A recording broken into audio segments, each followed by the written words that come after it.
Hello friends जय जगन्नाथ। आज सकाल सकाल कॉलेज बाहर पड़ती कारण आम फोर्थ सेमिस्टर फॉर्म फिलअप था से एटीएम कार्ड धरी मुझे डायरेक्ट बाहर एटीएम को कारण बाहर पैसा ही नाला एटीएम रे पहुंची मुझे पैसा उठे देती और पैसा देखिए भारी खुशी होती पैसा मोर नुह मगर क्यों पुणी क्यों माने कौन आ कॉलेज वाला मैंने जानी पार तापर आज जन दीदी 1500 टका उठे एटीएम रु घर को चलली कि वीडियो करिया मन ना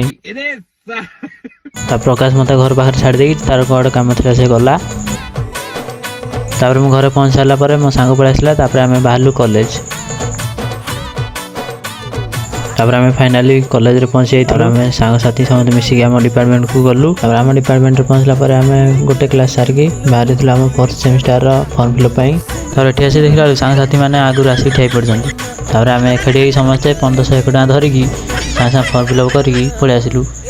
पटे आम खरा छुट्टी पर कॉलेज बस चेंज हो जाए घर को पलि आसती। जब वीडियो भल लाइक कमेंट शेयर करदे। जय जगन्नाथ टेक केयर। देखा गोटे न्यू ब्लॉग रे।